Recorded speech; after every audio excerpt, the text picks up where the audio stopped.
So welcome back to part 3 of the frequently asked questions videos that we're putting together, which I hope are answering lots of the questions that you might have when thinking about applying to Cambridge or to Pembroke in particular. So am I able to reapply? The short answer to this is yes. If you apply to Cambridge and you're unsuccessful, you are welcome to reapply should you choose to do so.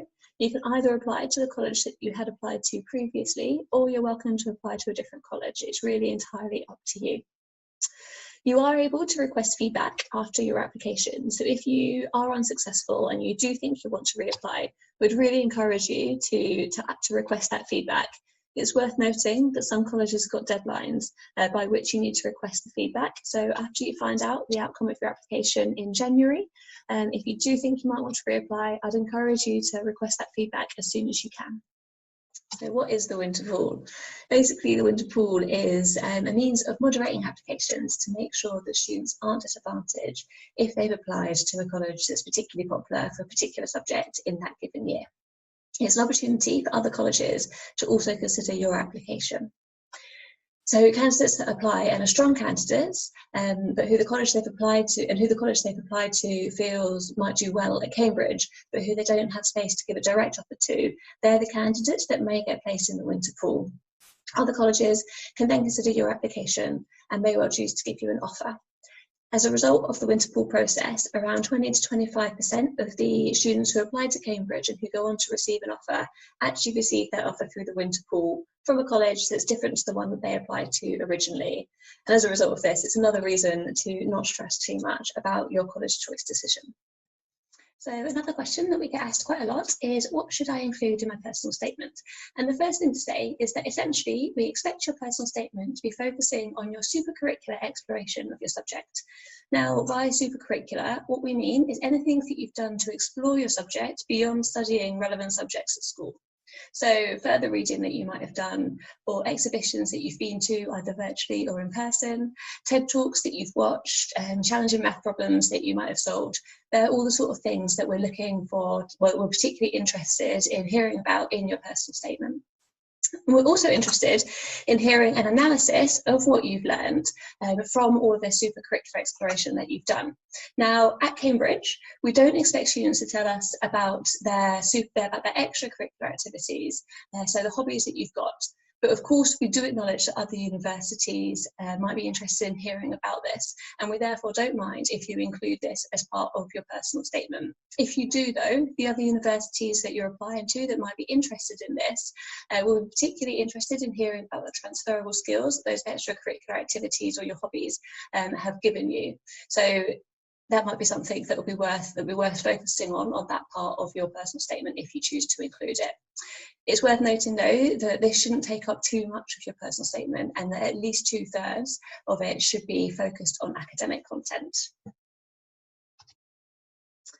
So something that we're asked quite often, and perhaps is a controversial question, is why should I apply to Cambridge rather than Oxford, or vice versa?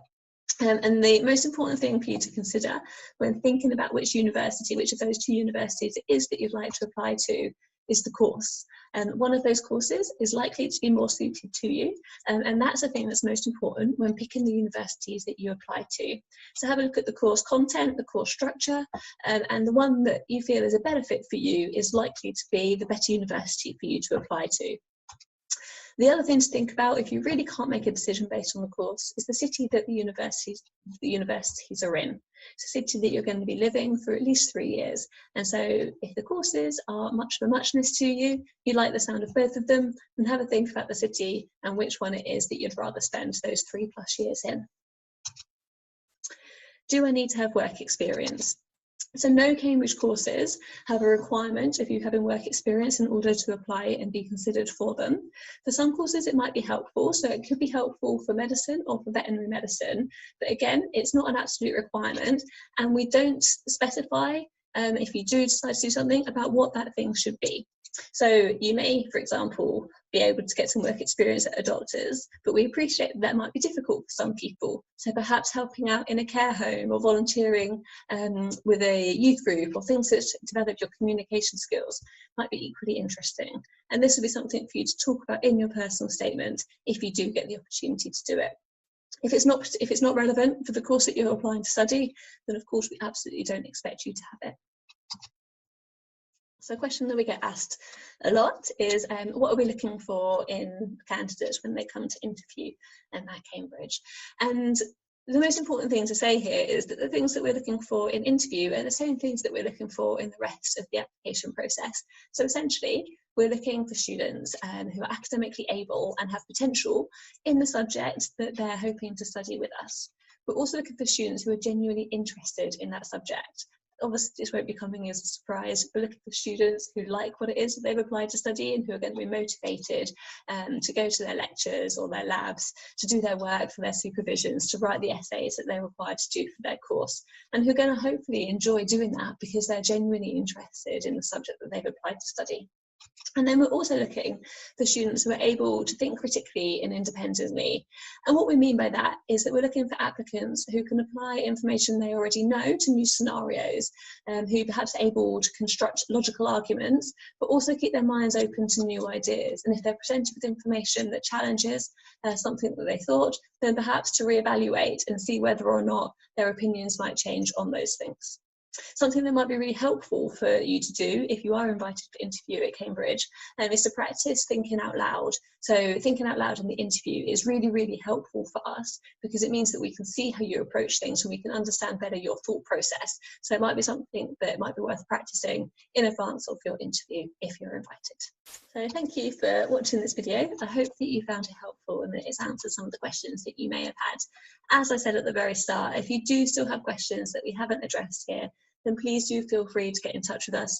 You're very welcome to email us and we'll be very happy to help. So the best email address to contact us on is adm@pem.cam.ac.uk and we'll get back to you as soon as we can. Thank you. Bye.